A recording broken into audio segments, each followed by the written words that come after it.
Power BI data transformation learning series में आज हम लोग डिस्कस कर रहे होंगे ऐड कॉलम, जिसमें चाहे वो कंडीशनल कॉलम हो, कस्टम कॉलम हो या इंडेक्स कॉलम हो, इन सब को एक्सप्लोर कर रहे होंगे एग्जांपल के साथ। इनिशिएटिव लिया है, क्या हुआ?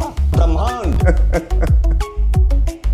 ये रहा एक डेटा सेट और इस डेटा सेट में मैं पहले थोड़ा सा ऑल्टरेशन करना बनता है, जैसे कि इसमें से अगर मैं देखूं इसे, ये रहा डेट, चलिए ये डेट है ना, इसमें से सिर्फ पहले ईयर को हम एक्सट्रैक्ट कर लेते हैं। ईयर को एक्सट्रैक्ट करने के लिए हम क्या कर रहे होंगे, हम कर रहे होंगे ट्रांसफॉर्म में जाके एक्सट्रैक्ट, और इसमें से ले लेता हूं लास्ट के कैरेक्टर उठा लेता हूं 4। हो गया अपने काम, लास्ट का 4 आ गया। ये हमारा क्या है, ये हमारा ईयर आ गया। इसका डेटा टाइप चेंज करना बनता है, डेटा टाइप आपने कर दिया इसका कौन सा, होल नंबर। अब तो क्लियर। उसके बाद अब मैं क्या करने जा रहा हूं, यहां पे कंट्री का नाम है, यहां पे ईयर को रख देता हूं, और ये जो कंट्री है ये इसको थोड़ा इधर कर देता हूं, और अब इस कॉलम को उठा के मैं क्या कर देना चाहता हूं, मूव टू बिगनिंग में लेके चला जाता हूं, और ऑफ कोर्स इसमें ईयर है और इंडिपेंडेंस फ्रॉम, फिर उसके बाद ईयर। ठीक है, हो गया काम। कंट्री, इंडिपेंडेंस फ्रॉम जिससे हुआ था, और ईयर।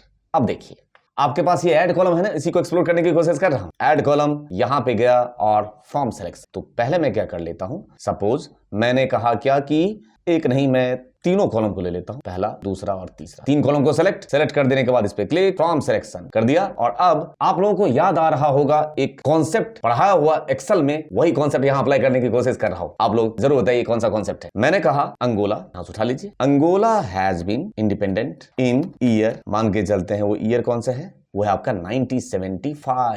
सेकेंड 1975, ओके बटन पर प्रेस। अब अगर आप देखें तो इसने एक नया कॉलम क्रिएट किया हो, ठीक, और वो कॉलम क्रिएट किया ये आपके सामने देख रहे हैं। जैसे आपने एक सेल की वैल्यू के लिए लिखा था, उसने सब पे अप्लाई कर दिया। ये एक्सेल का कौन सा टॉपिक है, याद आ गया, ये एक्सेल का फ्लैश फिल वाला टॉपिक है, वही आप यहां देख पा रहे हो। ठीक है, बड़ा ही सिंपल सा है, आराम से आप अप्लाई कर सकते हैं। उसी तरीके से आपको कई बार कस्टम कॉलम की जरूरत पड़ेगी। कस्टम कॉलम का मतलब मेरे पास मान के चलते हैं ये कंट्री है और चलो ईयर, इन दोनों को मैं कंबाइन कर देना चाहता हूं, तो मैं ये लूंगा और इस दोनों को अगर मैं राइट क्लिक करके मर्ज कर दूं, तो मर्ज कॉलम करने में कोई दिक्कत नहीं, दोनों कॉलम को आप मर्ज कर सकते हैं। यहाँ पे कस्टम कॉलम में मान के चलते मैंने हाइफन डाल दिया, हाइफन के साथ आपने मर्ज कर दिया, हो गया ना काम, कोई दिक्कत नहीं। लेकिन यही काम आप ऐसे ना मर्ज करके आप यहां से करिए। ऐड कॉलम, यहाँ पे एक ऑप्शन है कस्टम कॉलम, यहाँ पे चले गए और यहाँ पे मैंने कस्टम ही नाम रहने दिया, और यहाँ पे इन दोनों को मैंने कहा पहले तो कंट्री, फिर लगा दिया एम्परसेंड का साइन, और फिर ले लिया ईयर हाइफन डाल के, और फिर क्या ले लूं, एम्परसेंड ईयर। अभी अभी आपने कंबाइन करके देख लिया था, और वही काम सेम यहाँ पे भी कर रहे हैं। एम्परसेंड का काम क्या होता है, दोनों टेक्स्ट स्ट्रिंग को कंबाइन कर देना।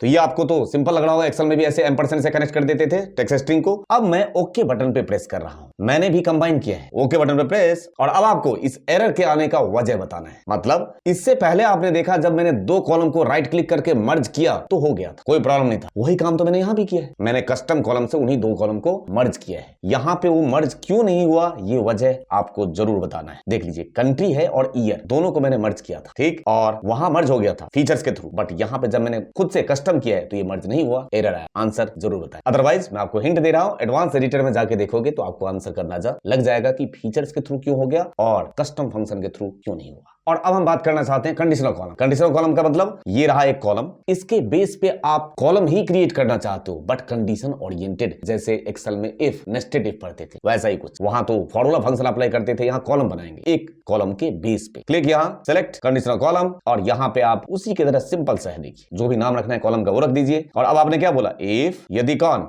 ईयर, यहां से उठा लेता हूं, ये मान के चलते हैं इज ग्रेटर देन 9060 है, मान लो ना 9060 से ऊपर वाले हैं, तो यहां पे लिख देना चाहता हूं ईयर आफ्टर 9060, ऐड क्लॉज। उसके बाद फिर से वही ईयर इज लेस देन कितना, 9050, तो यहां पे लिख दीजिए ईयर बिफोर 9050, यहां पे लिख देंगे ईयर आफ्टर 9060, हो गया। और अदरवाइज नहीं तो यहाँ पे, नहीं तो में एल्स हो गया ना, एल्स में लिख देते हैं ईयर बिटवीन 9050 एंड 9060, हो गया ना काम। ओके बटन प्रेस, एक नया कॉलम क्रिएट होगा और इस कॉलम को आप बोलेंगे कंडीशनल कॉलम। देख लीजिए, year after 9060, year between 9050 and 9060, क्यों, क्योंकि जिस हिसाब से ईयर है उसी हिसाब से उसने क्या क्रिएट कर दिया आपके लिए, कंडीशनल कॉलम। बहुत इफेक्टिव, बहुत काम का। ये जो इंडेक्स कॉलम है इसका यूज हम कब कर रहे होंगे, जब fact table versus dimension table create करना होता है, तो दोनों टेबल में कोई ना कोई वैल्यू यूनिक बनानी होती है, उसके लिए हम यूज कर रहे होते हैं इंडेक्स कॉलम। देख लीजिए, फ्रॉम 0, फ्रॉम 1, कस्टम, मान के चलते मैंने कहा फ्रॉम 1, तो ये इंडेक्सिंग कर देगा इस तरीके से। कस्टम, तो इंडेक्स कॉलम में जाएं, कस्टम अपने मन मर्जी का 101 से स्टार्ट करते हुए आप मान के चलते 2-2 करके इंक्रीमेंट करना चाहते हैं, ओके बटन प्रेस, इस तरीके से ये इंडेक्स कॉलम क्रिएट कर देगा। और इसका यूज हम लोग इंडिविजुअली जब टेबल होते हैं 2, उसमें यूनिक वैल्यू के बेस पे जब रिलेशनशिप स्टैब्लिश करते हैं उसमें इसका बहुत यूज करते हैं। डुप्लीकेट कॉलम को बताने की जरूरत ही नहीं है, सेलेक्ट करिए और ये रहा डुप्लीकेट कॉलम, इसी का एक जस्ट क्लोन कॉपी क्रिएट कर देगा। और रही बात इधर फॉर्मेट और एक्सट्रैक्ट, तो ये तो डेटा ट्रांसफॉर्मेशन आपने एक्सेल में भी किया है। फॉर्मेट में ये रहा सारे option, lower case, upper case, proper case, बड़ा सिंपल से आराम से लगा लेंगे। प्रीफिक्स मतलब क्या पहले मिस्टर लगाना है, कुछ भी करना है, या कंट्री लिखना है। सफिक्स मतलब बाद में लगाना है। ये सारे यूज करके देखिए। उसके साथ साथ एक्सट्रैक्ट का ऑप्शन आपको मैं पहले भी बता चुका हूं। फिर देखिए रहा सामने लेंथ निकालना है। फर्स्ट कैरेक्टर मतलब क्या, ये लेफ्ट हो गया एक्सेल का फंक्शन। लास्ट कैरेक्टर मतलब क्या, ये राइट फंक्शन हो गया, ठीक। रेंज बिटवीन वाला हो गया केस। और ये सेल्फ एक्सप्लेनेटरी है, जैसे टेक्स्ट बिफोर डेलीमीटर, मैंने कहा टेक्स्ट बिफोर डेलीमीटर स्पेस से किसी डेलीमीटर से पहले वाली चीजें लेकर आना है। जैसे मैंने कहा कि टेक्स्ट बिफोर डेलीमीटर एक्सट्रैक्ट कर दो मेरे लिए स्पेस से पहले वाली चीजें, तो क्या लेकर आ जाएगा, स्पेस से पहले वाली चीजें। देखिए ये रहा, क्या लेकर आ गया, देख लीजिए, इंडिपेंडेंस, है ना। बहुत ही सिंपल अप्रोच है इनके, ठीक। उसी तरीके से टेक्स्ट आफ्टर डेलीमीटर, तो जो भी आप दोगे डेलीमीटर उसके बाद वाली चीजें, बिटवीन डेलीमीटर, 2 डेलीमीटर के बीच का, आप बहुत आसानी से इसको खुद से अप्लाई कर सकते हैं। सेल्फ एक्सप्लेनेटरी है, ज्यादा इसमें दिमाग लगाने की जरूरत नहीं है। अगर आपके पास कोई डेट का कॉलम हो तो डेट से रिलेटेड सारी चीजें अवेलेबल है। ईयर निकालना, मंथ निकालना, सारी बातें हम इससे पहले के वीडियोस में मैं बता चुका हूं। तो मैं आज के वीडियो में आप लोगों को ऐड कॉलम का जो डेटा ट्रांसफॉर्मेशन में बहुत अहम रोल है उसका पर्सपेक्टिव बताने की कोशिश कर रहा था। और आज का वीडियो साइनिंग ऑफ लेने से पहले सिर्फ इतना ही कि गलतियां ही इंसान को सीखने का मौका देती है, इसलिए अपने किए हुए गलती से कई बार सीखने का मौका मिला है। बेहतर रहेगा कि किसी दूसरे की किए हुए गलती से ज्यादा सीखें, उसमें जो टाइम ड्यूरेशन है ना वो बहुत कम लगेगा खुद को अपग्रेड करने में। Thank you for your love and support to innocent channel. Thank you दिल से।